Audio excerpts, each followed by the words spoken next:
Welcome to another episode of Breaking Battlegrounds with your host, Chuck Warren. I'm Sam Stone. Our first guest up today, Chuck Flint, as the former Chief of Staff for Marsha Blackburn and former VP of Strategic Relationships at Breitbart. He is currently President and CEO of Alliance for IRS Accountability. Chuck Flint, welcome to the program. It's great to be with you. Yeah, we appreciate it. So CBS News was reporting this morning, which is a line, it's so fortuitous. It comes the day you're coming on the show. Hundreds of Colorado business leaders call for action as nearly 100 companies leave the state. It's like the press, this is a real brain teaser for them. Chuck, explain to our audience why these businesses are leaving states like Colorado, Washington, and California. There was recently an opinion piece you did on it. Give us the scoop. Well, it's simple. Money flows in the direction of least resistance, and these states have vilified people that have done very well, high-earning millionaires, billionaires, people with high net worths that are also job creators, and they're taxing them at exorbitant rates. And these folks are simply saying, you know what, we're just going to go ahead and move. And what it's doing is it's eroding the tax base of these states. And so all the soaring rhetoric that you hear from these progressive politicians that are talking about going after the rich, going after these companies that have X amount of revenue that they generate every year, these are the engines of the economy. And when they leave, these policies end up on the backs of the middle class. And that was the point of the op-ed that I wrote, that there's a great migration, and it's an affordability migration. People aren't leaving because they necessarily want to. They're leaving because they can't afford it anymore. And it doesn't make sense. And the American people aren't stupid. Tell our audience why this retroactive tax, wealth tax that California is proposing, it's more than just simply taxing billionaires. Explain to it why this is just a horrible, slippery slope for anybody who owns any assets. Because of the amount of money that's leaving the state. And so they're already running a budget deficit. You take all of that money now that's part of your tax base, and it's a large part of your tax base, and it's no longer there. So now they have to make it up. They're going to have more of a deficit. That is going to fall on the middle class, on the people that cannot afford to leave. And that's why these policies are so bad. That's where they ultimately land every single time. And there's also an element here of fraud. That's got to be discussed, because one of the billionaires who left said in the past he hadn't minded paying these taxes.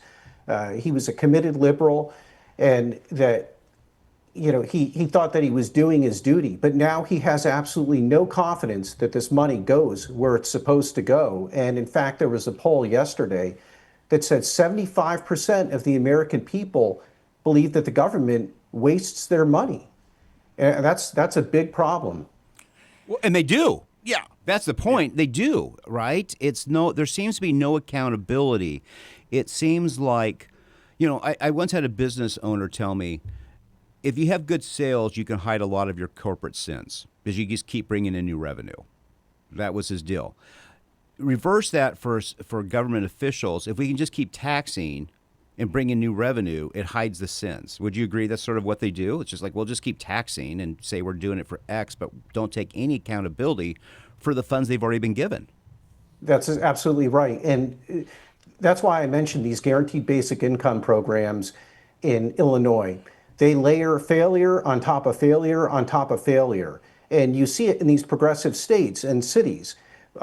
So they put these people, and I think that they're victims. I mean, the recipients of these programs, and I'll just focus on guaranteed basic income for a moment here, they're actually victims of these policies that have put them in this position in the first place, this position that hasn't nurtured any type of environment for affordability, for economic development. And so then they say, oh, okay, well, we're going to come in and we're going to fix it. We're going to make everything right. Here's $1,000 a month, and you'll be fine. And then they say no strings attached, except there's a giant string attached, and it's attached to the taxpayer.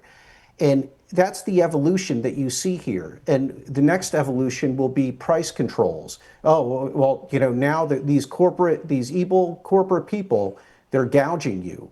And they're talking about it at grocery stores, and the margins at grocery stores aren't much. They're about 1.7%. Right. They're talking about it in healthcare and in other places. But that's the next step. It's this heavy-handed government intervention where they come in and say, we'll be the hero, we'll fix it, we'll make it right, capitalism isn't bad. And that's contributed a lot to this. And there is an embrace of socialism in the country. There's some polling, I can talk about it later. But anyway, to your question, it's layering all these failures on top of one another. They just refuse to address reality. And Kathy Hochul's comments recently are a good indication of that. Chuck, do you think it seems to me, if you look at the history of Europe, now these blue states, they reach a point very quickly where you cannot tax effectively and run an economy anymore. And then they have to push beyond that so far. And that seems to be what's happening now, where they have a choice. They've lied to their voters for 20 years and said, we're going to tax the rich and take care of you for everything.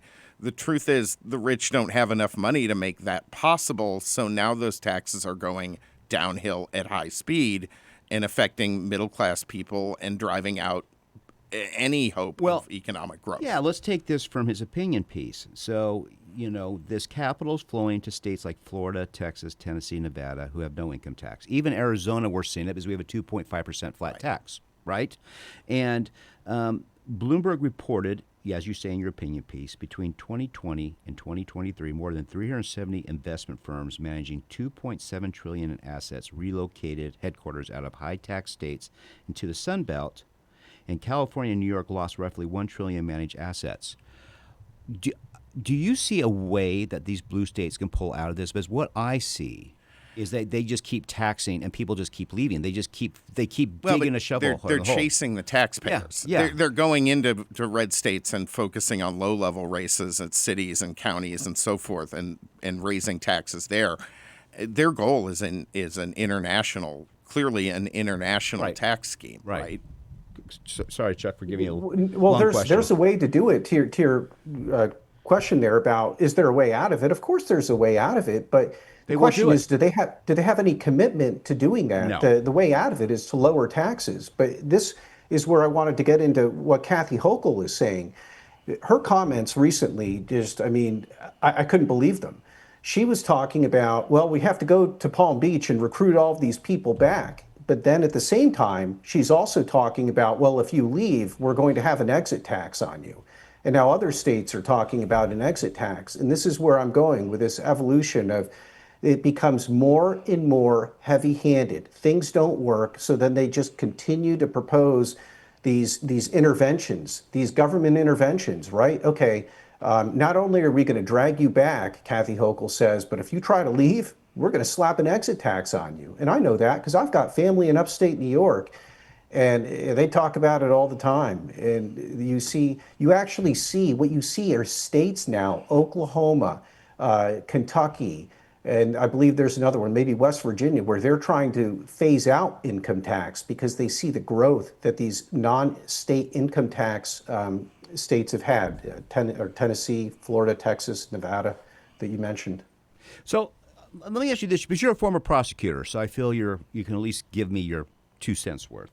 I'll do my best. So are these exit taxes even constitutional? Is someone going to challenge it with the Supreme Court? And by the way, California's been doing this forever. My family owned a dental lab in Vacaville, California in the late 90s. It took them finally 2 or 3 years to finally get out there and pay all the fees California wanted to charge them. So California's been doing this a long time. Now it's just because they're richer people doing it. It's a focus. But they've been doing this to small businesses forever. That being said, is this type of exit tax even constitutional? Or does federalism say states can do what they want? I haven't looked into it, but it sounds to me like something that creates an awful lot of friction with the freedom of an individual to live the way that they want to in this country. If you're a state and you're saying that, well, if you leave, we're going to tax you, how much of a burden does it impose on you? Are we going to tax you $100, or are we going to tax you 50% of your income? It might depend on how much of a tax it is. But either way, it creates more friction for an individual to be able to exercise their choice to live the way that they want to, and not live maybe in a state that they feel is not friendly or maybe not affordable. Chuck, at what point do the frogs realize they're being boiled like this? I mean, in other words, when is there or will there ever be pushback from the Democrat side? It wasn't that long ago that Democrats were, obviously we didn't agree with them on everything, but they were competent at running local government. That has disappeared into this giant sea of fraud and taxation. How do they turn this around? I mean, their voters are voting in increasingly more radical people. Do you see an end in sight to this?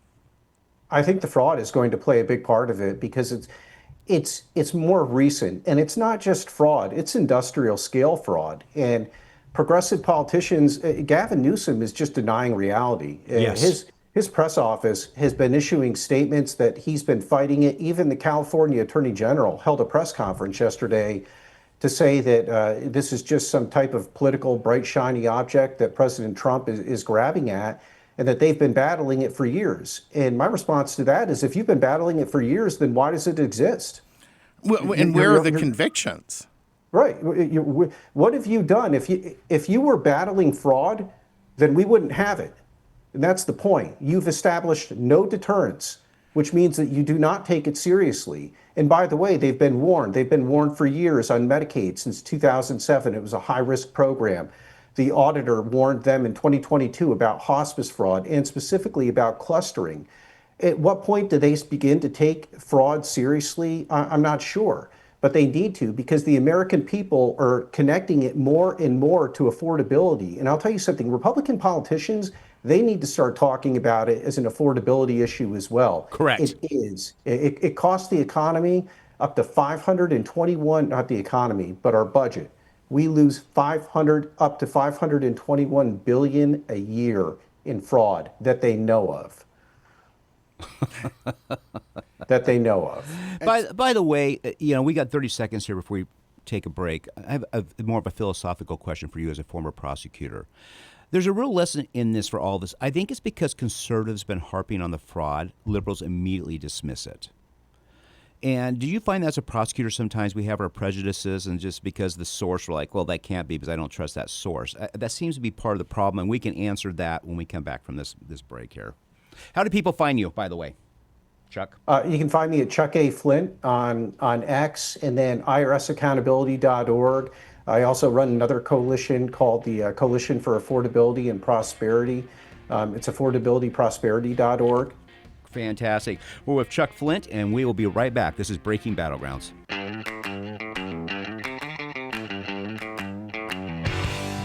All right, welcome back to Breaking Battlegrounds. We're continuing on now with Chuck Flint. He is the president and CEO of Alliance for IRS Accountability, and highly recommend checking out Striking Flint, his Substack blog, which is incredible. Chuck, one of the pieces you had on there back in February, Use It or Lose It, how federal budgeting guarantees billions in waste. Do you think this is actually one of the things that's at the root of this epidemic of fraud, is that all these local governments, every budget cycle, they're desperate to increase their budget, increase their scope, all these bureaucrats running around trying to expand their empires. And so you just get into the mindset of the more money we spend, the better it is. Absolutely. That's why you need to move to zero-based budgeting. We don't have that. We have a budget system federally and probably at a lot of the state and local levels where you have to justify every dollar that you ask for the following year. So then they say, well, we've got to spend our whole budget. Even if they can return money to the taxpayer, they will not. They will go ahead and spend all of that budget. It's a mindset. And the second thing I would add is that the watchdogs that are within these agencies that are charged with finding fraud, the inspectors general, there's a tension that exists there because they're ultimately overseen by the people who are making the decisions and also having to go before Congress or before their local state government and asking for more money. So do you really want to do your job that well? And I don't mean to impugn their integrity, but the better way to do it would be to have them be completely independent outside of the agencies. Then they can really do their job. 100%. Explain to our audience zero-based budgeting, please. I don't think it's a fancy term. You start the year off at zero. That is your budget. It's not what you got the previous year. You justify every expenditure. You don't say that because, in the last year we were we were given X amount of dollars and we spent all X amount of dollars. We need that much. And also, they're going to ask for more. They ask for more all the time. So Right. you start with the baseline of zero, as it says there, and there's a bill in the Senate. I think it's Senator Risch has a bill right now on this. Member of Congress that I used to work for back from Florida was very big on zero-based budgeting. A congressman named Dennis Ross, and he would talk about this a lot. Well, it also insulates those governments and agencies during downturns. So I've seen this directly working with the city of Phoenix and Maricopa County. When the budget's tight, each individual department, each budget cycle has to go up. They'll do their presentation for what they want above baseline. But if they say, I don't want anything more than what I had last year, there's zero scrutiny on it. Nobody looks at it. Yeah, no, you're absolutely right. Chuck, you posted on Twitter that Congress has asked the IRS for a briefing by April 22nd how the CCP-linked groups exploiting the U.S. nonprofit system were allegedly interfering with American elections. And then you talk about Naval Singham's network pouring $278 million into these groups. Explain to our audience a little background on this and why this is so dangerous for America. Neville Singham is a former American CEO. He was a tech CEO. He sold his company in 2017. He's a committed communist. He moved over to Shanghai. He's married to the co-founder of Code Pink, and he has been funneling money into nonprofits. The People's Forum in New York City is one. The Answer Coalition is another one. Those are two of the biggest that I know of. It's roughly $270 million plus, $278 million, I believe is the exact number. But what they're doing is just pumping out a bunch of Chinese propaganda into our ecosystem here with a lot of these protests. They're present there. They provide infrastructure, and what they're doing is they're undermining our democracy. And that's the goal, and inciting political violence. In some instances, they were there at the protests in Minnesota. I believe they've been, instrumental also earlier in the year in Los Angeles, in 2025, when there were a lot of riots over the ICE presence. And so that's what they're doing. They have their tentacles in a lot of different places. And he actually, this will be interesting for your audience, he authored a report about the U.S. involvement in World War II and downplaying it and saying that it was really the Chinese working with the Russians who won the war, and just really slap at all the veterans that died in that war. I mean, you think about D-Day and the American commitment to global security, but he's doing that because China doesn't like the world order, and China wants a different world order where obviously it has more power. Does a guy like Neville Singham argue for changes in U.S. law in how we view foreign adversaries? Because I view a guy like him as no different as a foreign adversary given his reach. I mean, for instance, he was reportedly one of the people in the UK's ear over the Chagos Islands issue and others. Should we be treating these individuals like hostile state actors and putting sanctions on them and targeting them and restricting their access to our markets and our cities? I think it's twofold. If you can prove that he's an agent of the Chinese government, then yes. And I would argue that that's probably not difficult to prove. Right. Everybody over there that has any type of social standing, I think he's a dual citizen.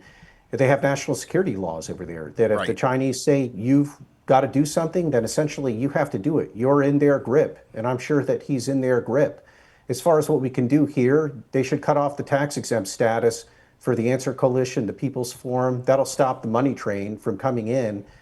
It'll kind of neuter his little empire there and make things more difficult. He should have to register probably as a foreign agent. I'm not an expert in FARA, but Chuck, it seems pretty basic. Explain to our audience quickly about taking away their nonprofit status. What does that take? Because people are saying, okay, why isn't it not done? I mean, there's a process. What has to be done? There's a process, but it's not. It is not as lengthy a process as having to go through a prosecution, which would take a lot of time. Right. The IRS should just strip the tax exempt status. It's an administrative issue. Just strip it. Do it. We already know that they're involved in activity that is undermining this country. It's it's malicious. It is, yeah. Anyway, I mean, I think I don't want to continue Yeah, making well, you're the same preaching to the point. choir, and Right, quite frankly, right. the tax code has been so abused by these Democrat activist orgs. It should be totally stripped from that category, entirely, and disclosure should be added to it. I think at this point, we're not serving people with any of these Correct. programs. Yeah. I mean, a lot of times people want new laws. The laws are there to go and protect the American Right. citizen and taxpayer. By the way, it was announced 2 hours ago that KB Homes, the giant home builder, ranked number 526 on the Fortune 1000, is moving its headquarters from LA to Arizona.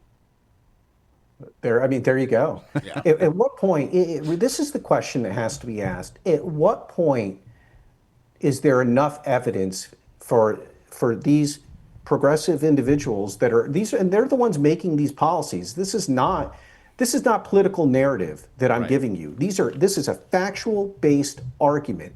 And these facts are irrefutable. They're absolutely irrefutable. 370,000 people, more than that, left California and New York in 2023. California lost more than 200,000 people in 2025, and LA County lost 54,000. And they're not losing the people on welfare. They're No. losing the people who are paying the taxes. No. Chuck Flint, thank you so much for joining us, folks. Follow him on X at Chuck A. Flint. Breaking Battlegrounds will be coming back here with more in just a couple of minutes. You do not want to miss our next guest, Anna Giaritelli, friend of the program, talking about her new book. So stay tuned for that. And check us out, breakingbattlegrounds.vote, to sign up for all the extra content. Hi, kids. Remember your dreams, all the future plans you made? Has private student loan debt destroyed those dreams? It doesn't have to.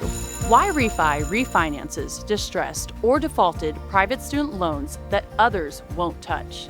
They can reduce your payment, you can get your life back, and they don't even care what your credit score is.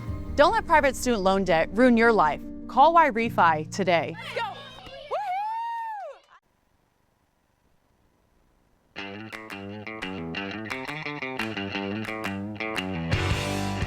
Welcome back to Breaking Battlegrounds with your host, Chuck Warren. I'm Sam Stone. Our next guest up today, Anna Giaritelli, is a friend of the program.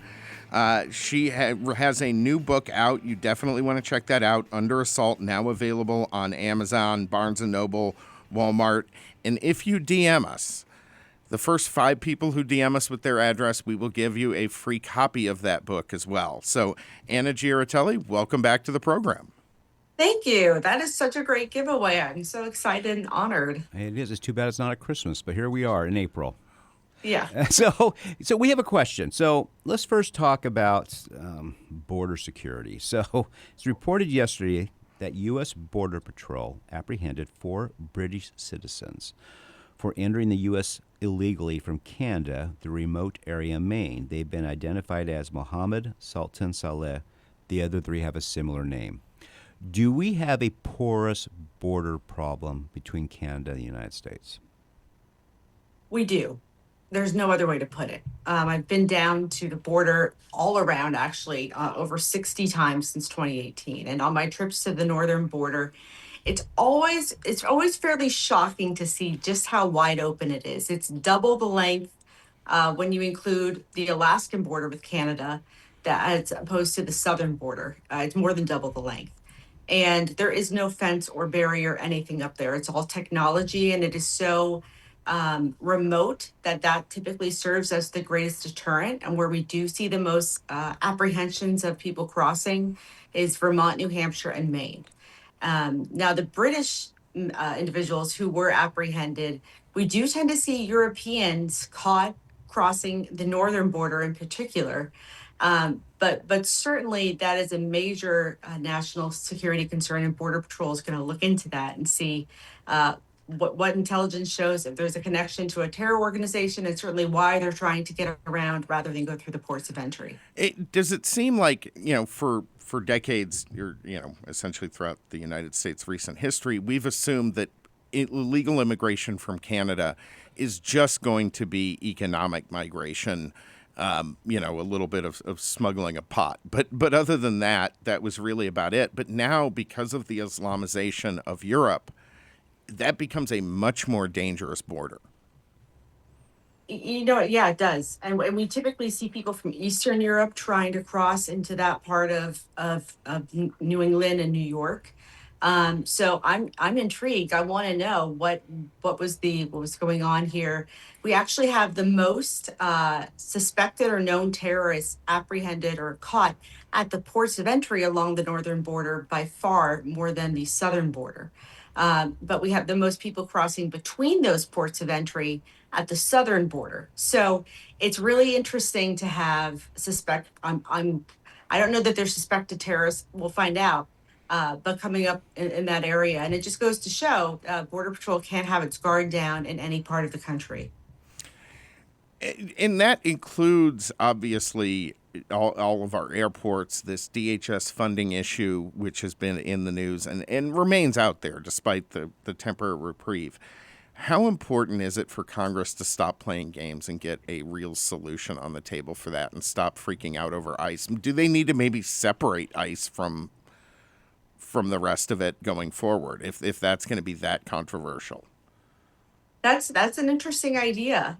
We haven't really seen anyone, at least publicly, pitching that in a really meaningful way. That way, the rest of DHS could get on with its business. ICE is so entrenched with Customs and Border Protection and U.S. Citizenship and Immigration Services, other agencies within DHS, that it sort of has to be connected to them. But you're right. We're going on week 8 now, almost, with the funding crisis, and DHS is now fully paid. Employees will be fully paid by the end of next week. That's something that Mark Wayne Mullen, the new DHS secretary, has brokered a deal with the White House behind the scenes, even before taking office. But so he's fixed the immediate issue. But at the end of the day, you're right. The DHS is being held hostage over policy disagreements, and these are supposed to be the best policymakers in the country, right? We send them to Washington to make deals, and they can't make a deal. So there's got to be a better way than holding people hostage. Well, you'd like to think so, but then again, if we all remember that Johns Hopkins IQ study of Congress and the Senate from about a decade ago, I lose hope. I haven't seen it, but I can imagine the results. I think it was like an average of 97 in the Senate, which is right about national average. But you'd hope they're smarter than that, wouldn't you? Yeah. You'd like to think, or have the business savvy. I mean, for all the flack that President Trump gets, he is a businessman, and you have to have a certain type of diplomacy, and even with what he's doing with Iran right now, talking right. Probably Real the politics. harshest he's ever spoken with. That's an interesting tactic, but he does know how to get deals done. He does know how to make friends out of enemies. And so, you would expect to see more of that, I think, in Congress. I need a lot more of that. Anna Giaratelli, we're coming back with more here in just a moment, so stay tuned for that. Breaking Battlegrounds, coming right back.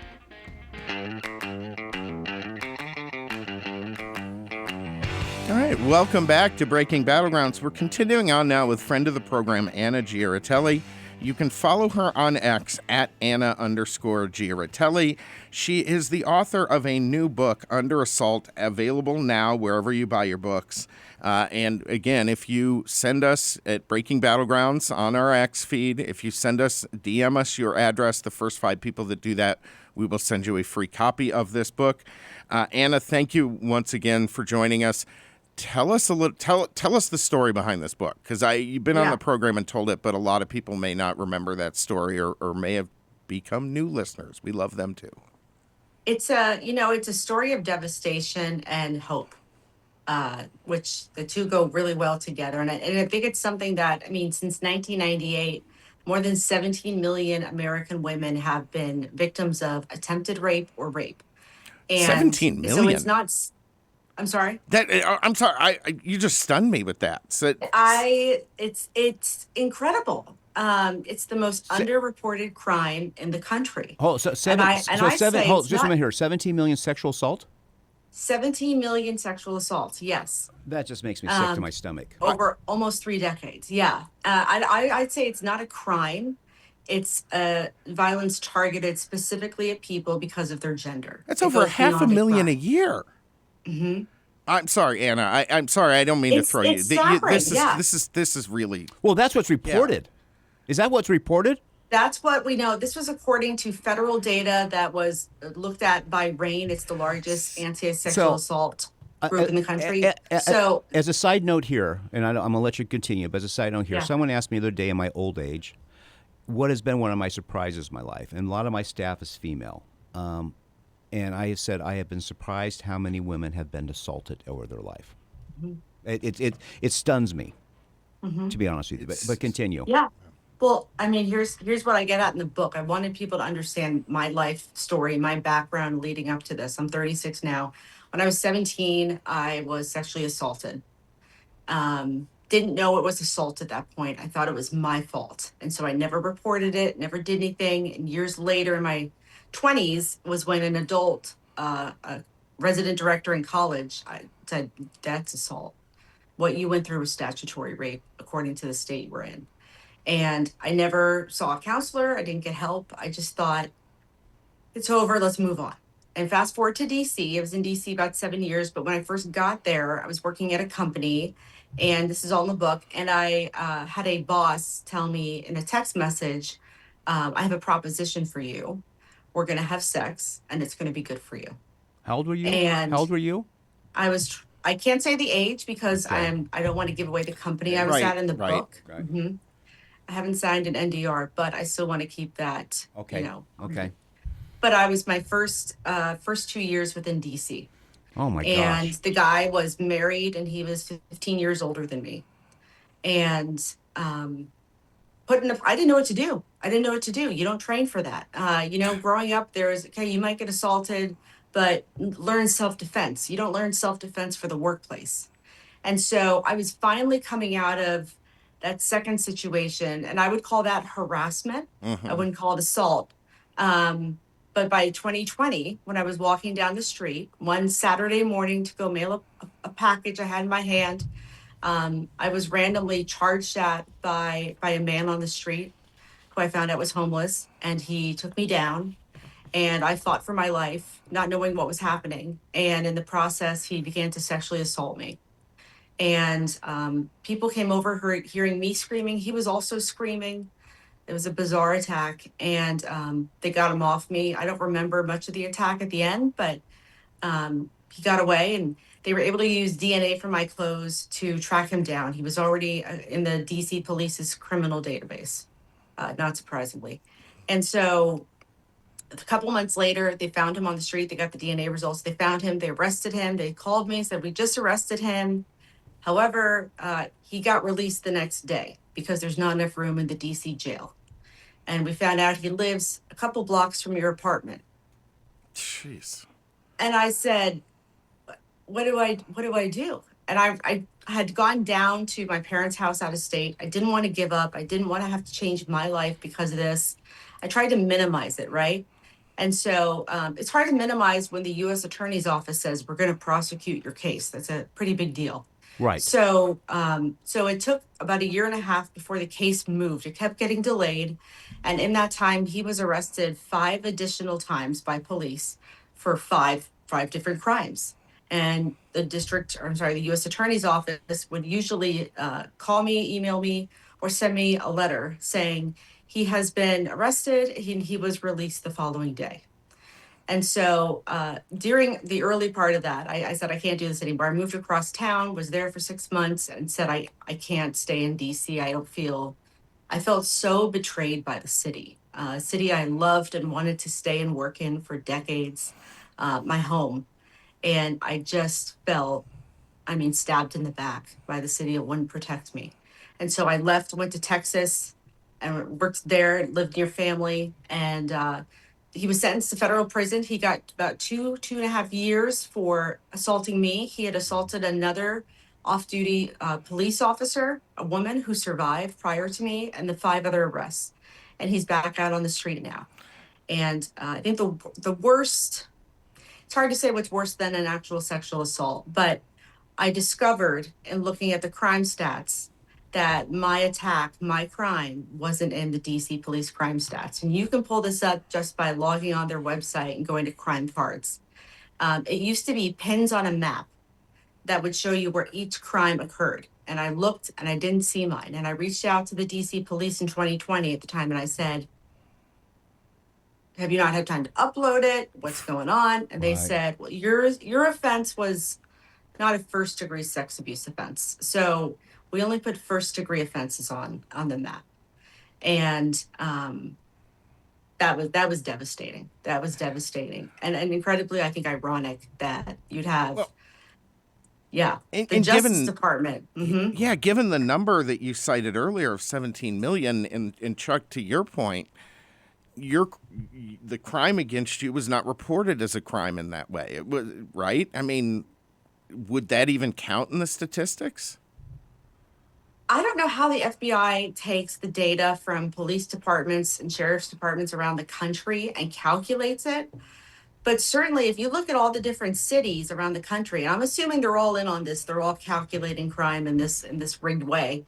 You're thinking, wow, sex abuse, sexual assault charges are pretty good, pretty low, manageable. And then you see this number of, this many Right. per year.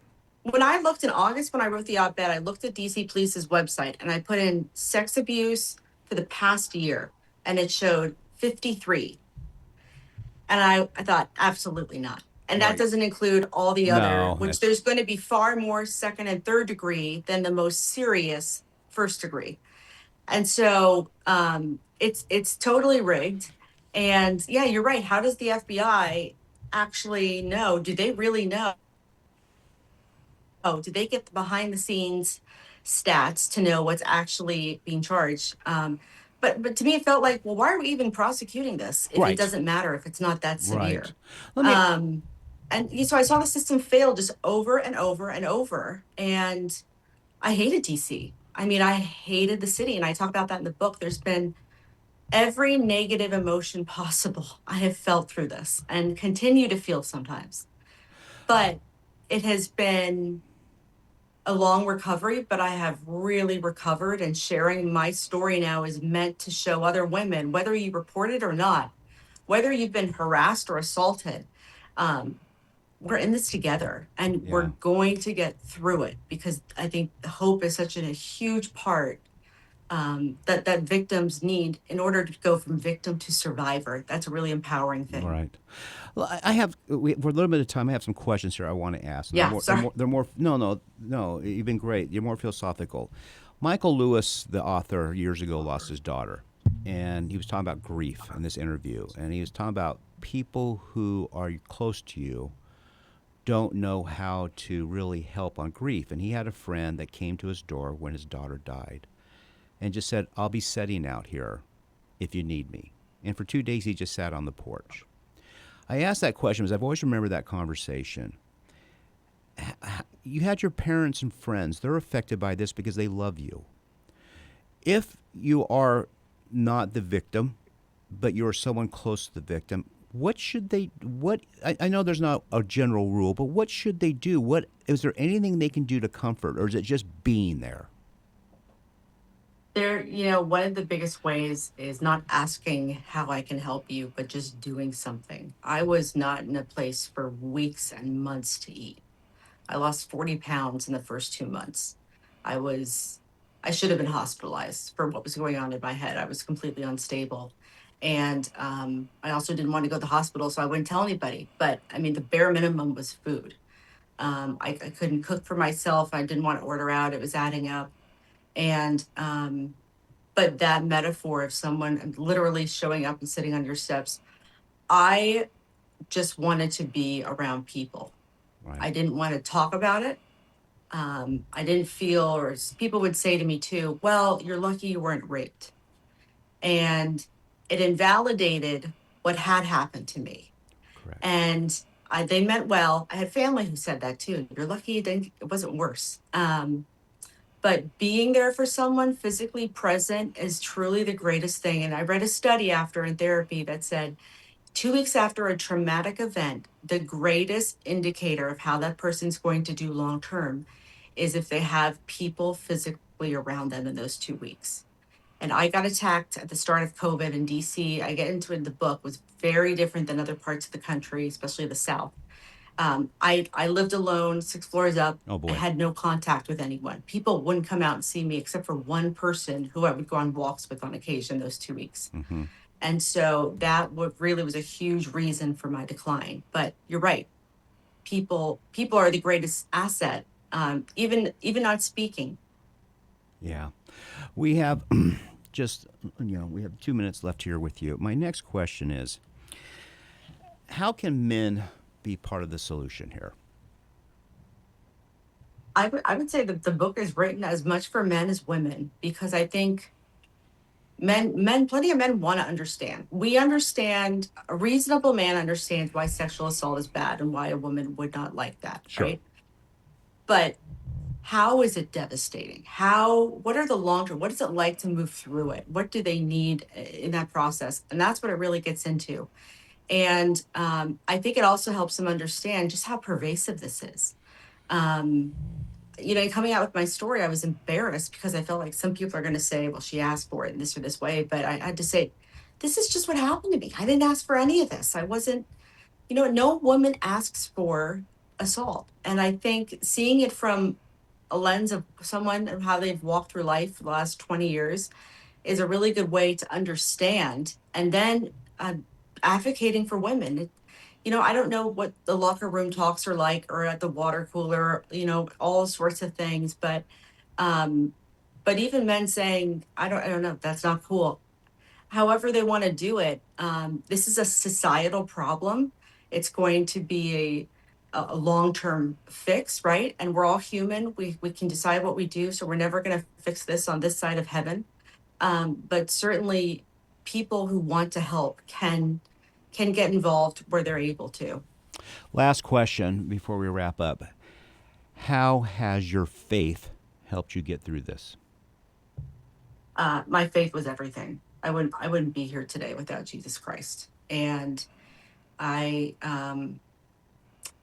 got to the worst parts of my life over a couple of years and had to surrender to this idea that if the suicidal thoughts and such never went away, if the anxiety, unbearable anxiety never went away, having Jesus was enough for me.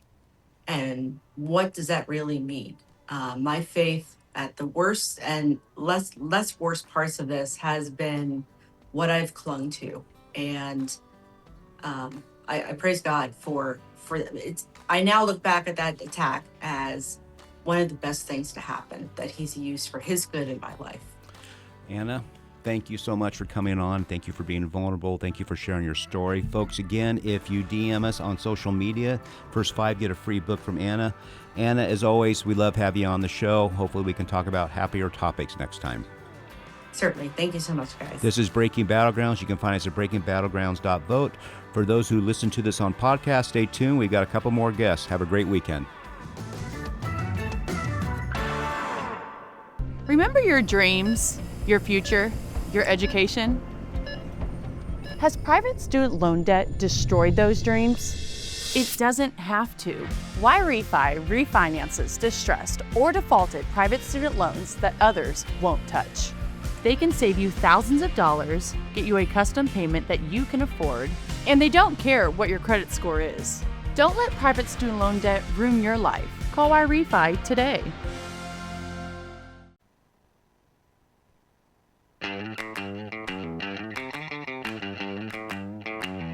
All right, well, whoa, that was a new one. Welcome back to Breaking Battlegrounds with your host, Chuck Warren. I'm Sam Stone. Our next guest up today, Abigail Anthony, is a staff writer at the National Review with one of the better Twitter handles you're going to find out there, Abigail and @AbigailAndWords. Pretty fantastic. Abigail Anthony, welcome to the program. Thank you for having me. Abigail, I want to play you a clip real quick. Go ahead, Jeremy. That's not the clip. Why do you want to be here? Why do you love space? Why do you love being a part of history? We're going back to the freaking moon. That's why. So, Abigail, you're younger than us. Do any of your colleagues or peers talk about us going to the moon? I mean, when we were young, this would have been a big deal. Do you have peers talking about this? Yes, I think so. Admittedly, over the past week or two, I've been really focused on reporting the story about Washington State violating the Constitution, and I have not kept up with our amazing trip to the moon. But I do think people are excited. It's certainly a momentous time. It seems a little sad that it's just sort of been pushed in the background, don't you think? With all that's going on in the world. Well, I'd certainly rather talk about that than fraud in Washington State and every other state. But that's why we have That's why we have her Abigail on today. the program today. So Abigail, tell us, Washington State is encouraging racial discrimination with taxpayer-funded daycare centers, and they're taking millions of taxpayer dollars. Tell us about the story, what led you to it, and what has surprised you about it. Sure. So I co-wrote a handful of articles with my friend Malia Marks, who is finishing up her PhD over at Cambridge University. She actually brought an article to National Review focused on Somali daycares and their overrepresentation in Washington State, which is where she's from. National Review loved the data in the article, but she didn't have a strong background in journalism. And so they said, oh, well, why don't you collaborate with Abigail and we'll make this a little bit more suitable for the style of the paper. And so she and I spent, I think, months just looking into this issue. It was a very thorough investigation, and it seemed like every single day we were coming up with, or we were encountering another red flag from this group or this individual. So we spent quite a lot of time on this article about the overrepresentation of Somali-run daycares and what seems to be significant financial abuse. As we were writing those articles, we came across several racially discriminatory programs operated by Washington State. So one, the Department of Children, Youth, and Families at Washington State considers race when it's awarding this specific equity grant to daycare providers. It almost certainly runs afoul of the 14th Amendment.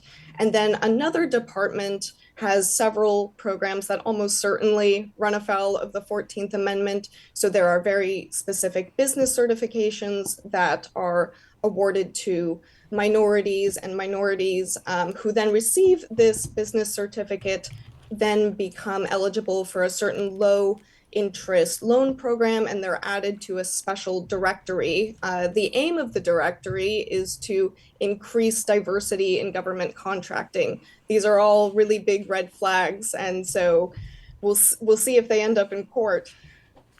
Well, so how did these? I mean,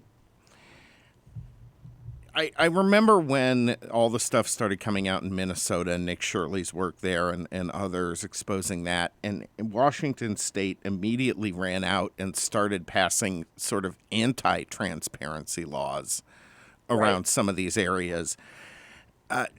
How was that not a giant red flag? And are federal agencies now starting to look into this? Is the Trump administration starting to look at Washington? Because we know they have a big job in front of them in Minnesota and California, and I think it's pretty much every state. Right. So I will wager that Washington State itself will not conduct a particularly thorough inquiry. And so we might need the federal government to step in. I do know that the DOJ has been made aware of our articles and took them seriously. I could not tell you whether or not an investigation will actually follow.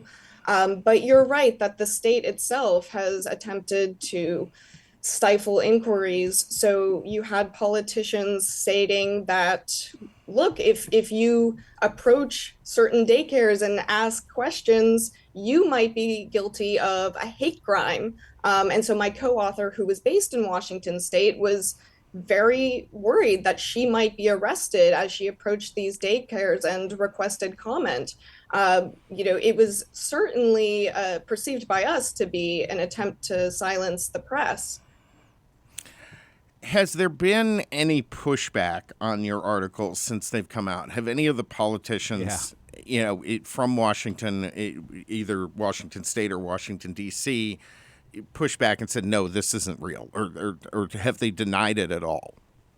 Not that I am aware of. One other point I would like to make just briefly is that, of course, we contacted all of the individuals and organizations and departments involved as we were writing these stories. And so we presented all the information we had. We asked them for comment. We hoped that they would provide an explanation. And quite frankly, I was hoping they would say, oh, no, no, no, there's a totally legitimate and reasonable explanation for this. I would have loved for the outcome to have been actually everything's fine, but not one actually responded to us. And after the articles, we didn't receive any direct comments from them either, including lawsuits. So that's a bit reassuring. So let me ask you more about the article that you had come out. Today, I believe Washington State is giving a leg up to minority-owned businesses through legally suspect programs, and we've talked about the 14th Amendment on that. But they give special certifications to small businesses that are owned by racial minorities, women, LGBTQ identifying individuals, and then particular net worth thresholds. First of all, what does it mean when these folks get these special certificates for government hiring? Why is that important? Sure. So, first, one of the issues is that these certificates are awarded to individuals deemed socially disadvantaged. And the major problem is that the state presumes pretty much all minority races to be socially disadvantaged. So that's disparate treatment on the basis of race. And the government would have a very hard time justifying that in court. In the event that an individual receives one of these certifications, they can then apply for a very particular low interest loan program, and then they're added to a special directory. And the aim of the directory is to increase diversity in contracting. What's interesting, though, is that the state itself conducted what is called a disparity study, and the original round of analysis did not find that minority-owned businesses were performing poorly. In fact, it found that they were overrepresented in contracting with the state. And so then the researchers removed critical areas from the analysis, and they wanted to find a different type of disparity. So if you're one of those sort of anti-racist progressives, you probably would have looked at the first round of the data and wanted to celebrate, but that didn't happen. So I'm not sure why they want the numbers to show that there's poor outcomes. So how can a white male theoretically can qualify for this, but he has to be socially disadvantaged? What does that mean that the white male-owned business has to be socially Alphabet disadvantaged? soup. What does that mean?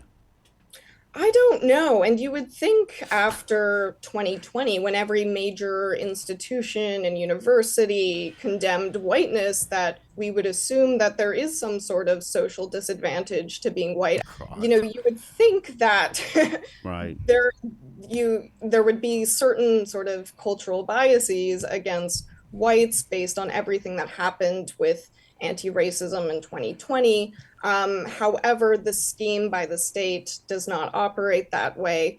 I quite frankly don't know how these sort of DEI bureaucrats think. I prefer to not think like them. And so I don't know what thresholds they would say a white male has to satisfy in order to qualify.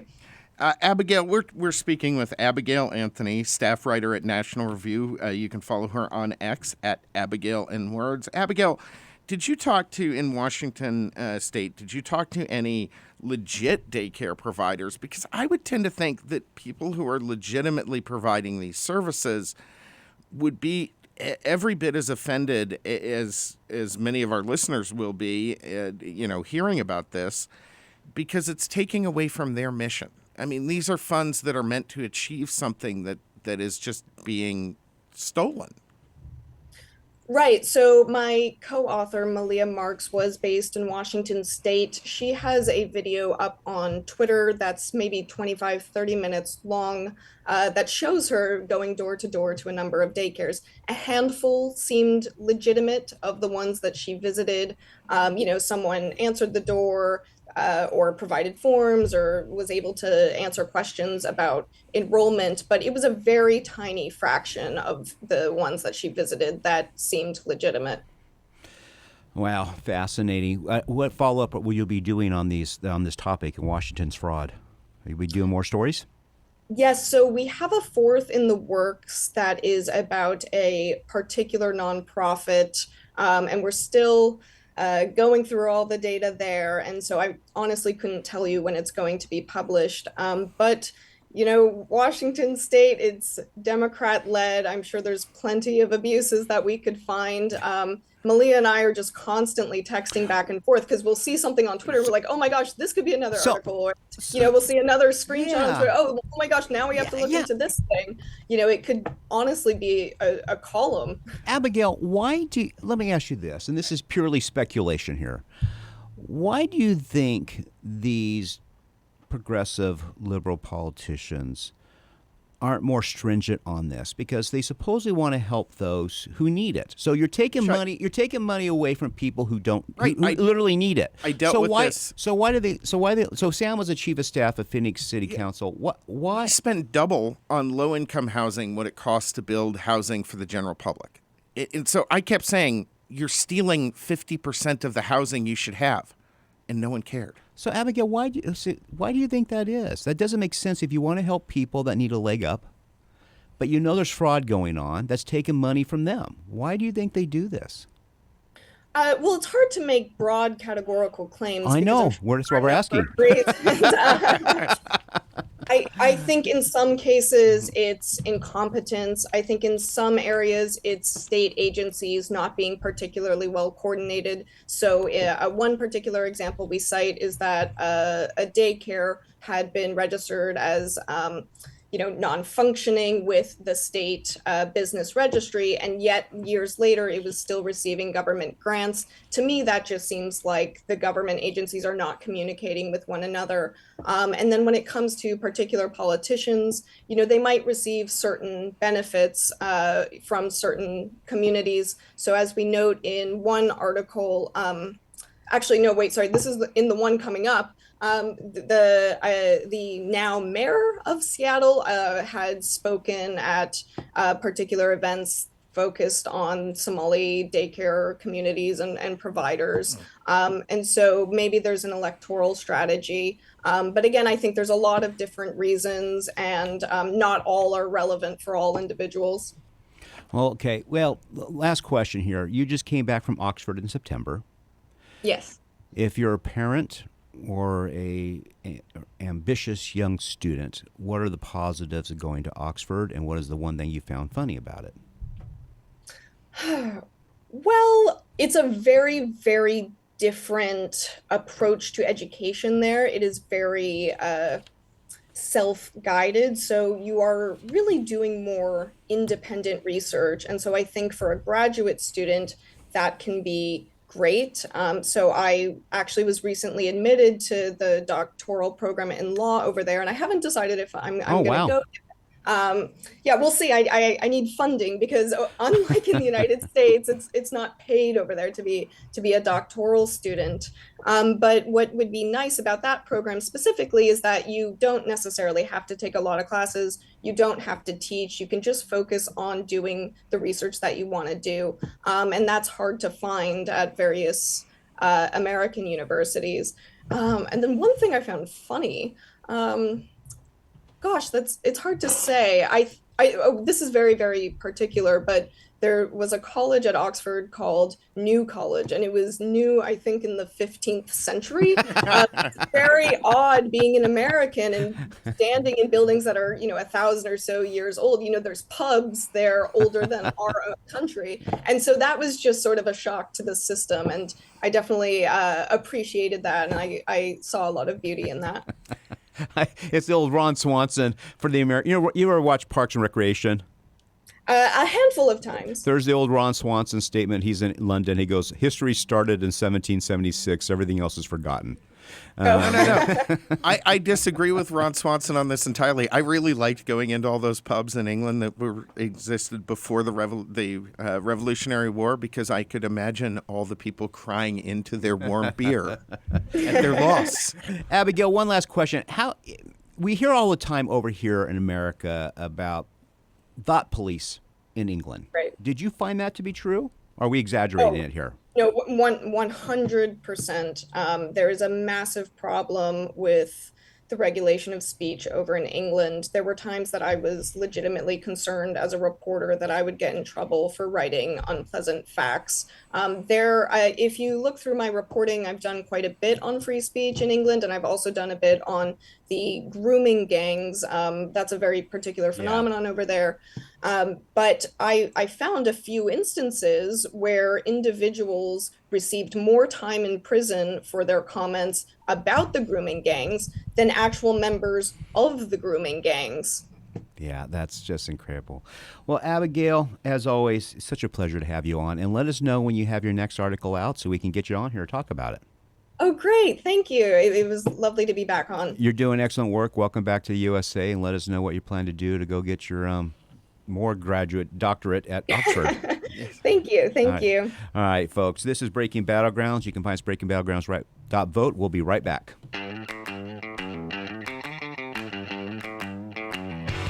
Welcome back to Breaking Battlegrounds. Everyone has been it's been a sad time with Breaking Battlegrounds with the loss of everyone's favorite segment, Kylie's Corner, with Kylie Kipper sailing off into the sunset as Kylie Campbell. What are we going to do? We created Bee's Hive. Is that what we're calling it? Bee's Corner? Possibly. Bee's Corner? Bee's Corner, Bee's Hive. TBT. It's up in the air. TBD. It's a bee TBT? Yep. Exactly what it is. Okay. So what do we got today, Bee? All right. So today we actually have an ending of a serial killer situation. Accused Gilgo Beach serial killer Rex Heuermann has admitted to killing 8 women. As part of his plea agreement, he has agreed to cooperate with the FBI. How many did they think he killed? They think 8, but a lot of people are saying they think he killed more. And the reason he decided to plead guilty is not just for the victims' families to not go through more. It's so he doesn't have to spill his secrets on the rest of them. Well, why wouldn't you?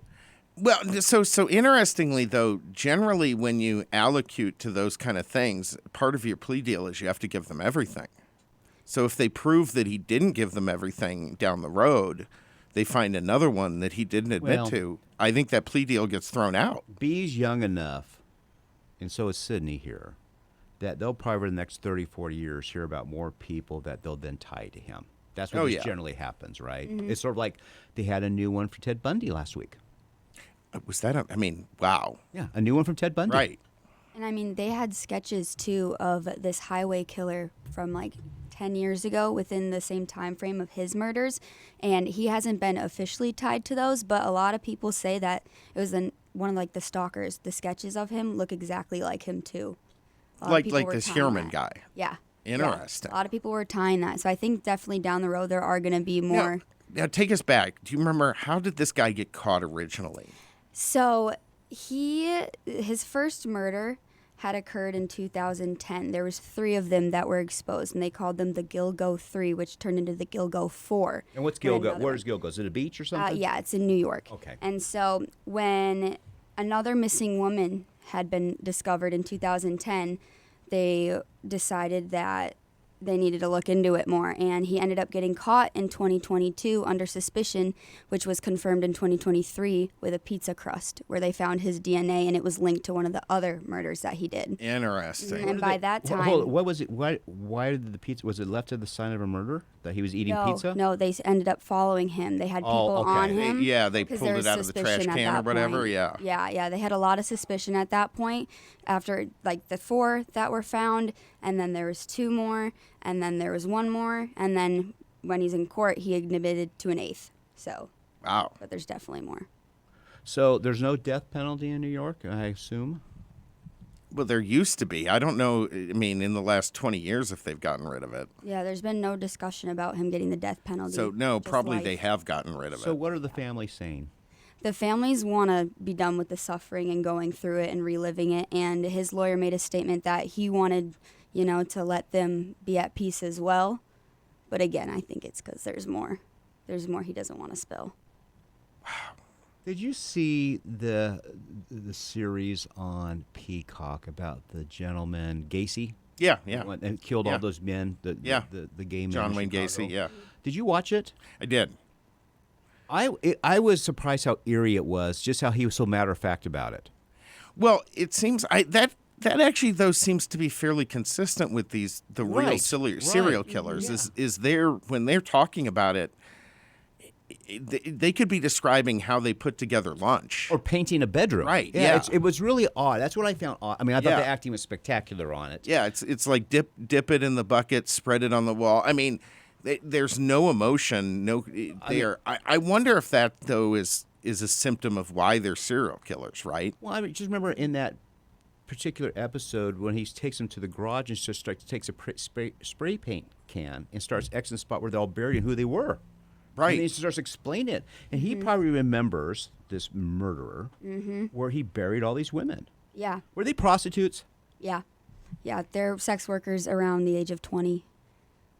Okay. Gacy was also very, very good with the people, though, too. Like, wasn't he, like, Oh, he was Hubba Hubba. He was a Polish guy, social clubs. Yeah. Yeah, I Like, mean, kind of ran the town a little bit. I don't think this understood. guy was. He was he an architect? An architect in New York. So, by the way, great story. Death Wish. Remember Death Wish with Charles Bronson? Oh, yeah. Okay.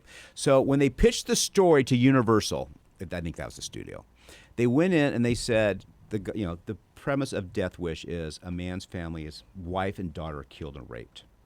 Okay? So he becomes a vigilante. And so they go in and he tells them, they say, well, what does he do for a career? And they go, he's an accountant. The president goes, an accountant can never do this. Make him an architect. Well, there you go. Well, there we have it. There you have it. So it has to be true. He's an architect. Wasn't Michael Douglas's character in Falling Down an architect? Uh-huh. Yeah. No, why do they think architects go crazy? I don't know. We probably. What is Hollywood's problem with architects? They all use them. Yeah, but now I have to be nervous about it. People are thrown off by it too because they said like there's been so many serial killing cases where they haven't been able to like pick up on who it is because of like their personality and how they're smooth, and this guy does not show that. So one thing that seems to be a little bit different about this guy was not as smart about hiding his tracks as most serial killers seem to be. But it's his targets is why he got away Right. so long. I mean, I was having this conversation the other day with Mackenzie about this article in the Arizona Republic about 4 or 5 years ago. I think I shared it with you about what happens to people who are homeless or in prison who die because most families don't claim them. Right. So you have these poor young women who are these sex workers and families not claiming them.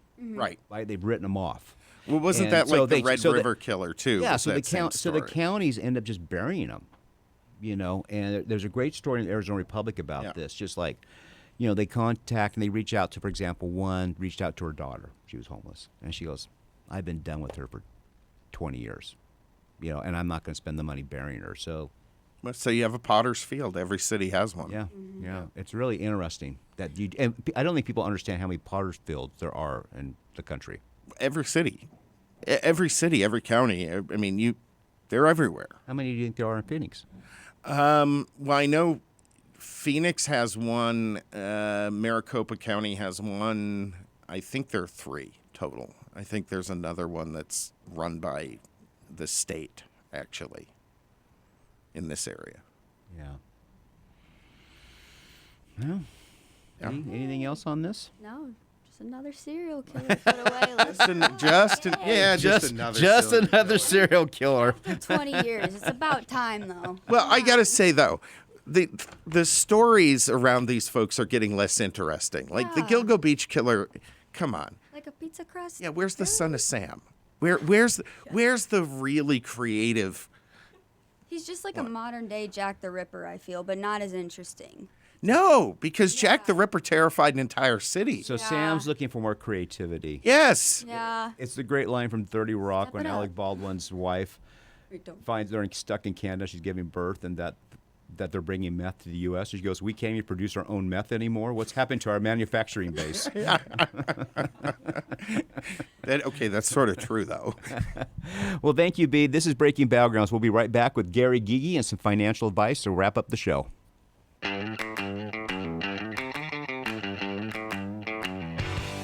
All right, our final guest of the program, a regular guest, Gary Gigi.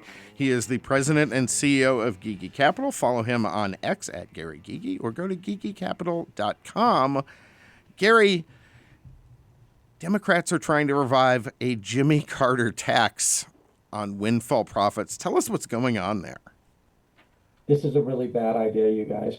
And so the whole concept, You sound totally depressed talking about it. I can just tell by your voice it's a bad idea. it really is. And so it is all about the Democrats' desire to reduce the incentive for oil and gas. So when the price of oil and gas has moved up, they feel like if they tax that, that's going to be more difficult for oil and gas companies to make a profit. Therefore, they will be less incentivized in order to try and make a profit on oil and gas. So let me tell you why this is a really bad idea. It's self-evident. However, I don't believe that there's such a thing as a windfall profit. There are only profits. I think it is ridiculous for the government or elements of the government to say, okay, you had a really good year, therefore we're going to tax you higher. We should be celebrating when companies do really well. So it's not the oil companies' fault that the price of oil has gone up, and so they shouldn't be penalized for that either. So, and typically what happens is when you tax something more, you're going to get less of it.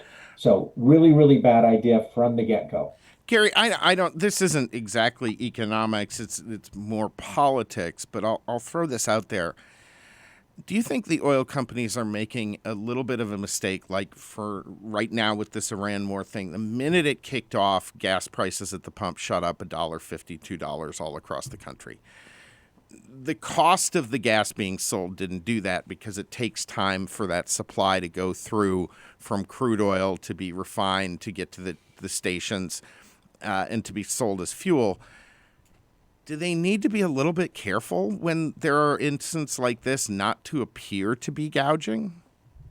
Yeah, I think that the appearance is maybe greater than the reality in that oil, therefore gasoline, those are global commodities. So the moment that the price of oil goes up, then the price of gas by extension is going to go up. Yes. And it is a competition between the local gas stations to try and be slightly less than whoever their competitor happens to be. So I know this happens. I'm not sure. I know it makes great political theater. I think that these oil companies are really trying to guess what their risk is. And when you have fighting that breaks out in the Middle East or anywhere that oil comes from, the threat that they may no longer be able to get that oil, therefore produce gasoline, goes up. So I'm not saying that the oil and gas companies have some nefarious reason for doing this, but you're right, it looks bad. Yeah, I wouldn't say it's a nefarious reason. I just think you'd be better off being like, okay, we have a month before this price increase actually gets to the pumps. So let's hold off a couple of weeks and maybe raise it more gradually during that time period. I just come away, Chuck, I come away from this thinking they're not thinking politically when they do these things. Well, you're right about that, Sam. And I think they have to. Yeah. I know they don't want to. Yeah. Is that I don't believe they are thinking politically about this. I think they're thinking about, the risks involved with getting oil out of the ground, turning it into gasoline, jet fuel, stuff like that. And so they're trying to gauge their risk. And so I don't think that they're thinking politically at all whatsoever. No. Let's talk about a Wall Street Journal article. It's talking about the economy is on the edge. What could tip it over? What could help pull it through? What do you think can tip the economy over and what can pull it through? Because Republicans, not that you're a political analyst, But Republicans, We're dragging him into that we're area dragging it- today. I mean, the economy, the economy has to be seen as improving by the summer, right? Gas prices have to be lower. You got to see things if Republicans have any chance of retaining Congress. What do you think could tip this over? I mean, how much longer do you think we could keep doing this war till we're just out of luck on it? For me, it is all about oil, and what has caused a recession more times than not is the doubling in the price of oil. So before the broke out, oil was around $70 a barrel. So that tells me 140, 145, maybe 150 at the highest. That's where you're tipped into a recession easily. Price of oil has started to come down. That is great, headed in the right direction. Fighting is not over, so it could just as easily go back up there. But I think that's the greatest risk is going from oil at 70, 75-ish to 140 to 150. That could cause a recession probably greater than anything. But the second greatest thing would be, and I'm surprisingly hearing this more often right now, which is the Fed raising interest rates, which no one was thinking about at the beginning of this year. They were thinking that the Fed was going to lower interest rates. And now that the price of oil has gone up, which again is inflationary. And so I don't think it's permanent. I think it's a temporary thing. Correct. So, but the Fed raising interest rates, and I don't think that they're going to do it. I'm just hearing a lot of chatter about that. That is another thing that could cause a recession. So oil, Fed raising interest rates, those are your two greatest risks. We all think we've seen Donald Trump have a meltdown. Them raising interest rates would be the ultimate Donald Trump meltdown. So absolutely. Before we let you go, though, Gary, I want to get this back to the personal finance side of things for folks out there. The market's been through one of those drop periods of dropping prices, dropping values across the board. Is this a good time if someone has some money sitting on the sideline to call you or someone like you and get that money into the game? So let me give you the short answer, the long answer. The long answer, absolutely. But you don't put it all to work at once. That is the short answer, is that if you have money, discretionary money, that's sitting in the bank doing nothing, absolutely, I think it is a great time to be putting money to work. And every drop in the market ever has fully recovered and more. I see no reason to think that this is going to be any different than that. So, but again, you don't put it all to work at once. Let's say you've got $10,000 that you're wanting to put into the market. Start off putting 2,000 in. If the market drops down, put another 2,000 in. And so just judiciously try and find opportunities to put the money to work. But yes, I do think it is a good opportunity to put money to work, as long as you're thinking, I don't need to touch this money for 2 years or longer.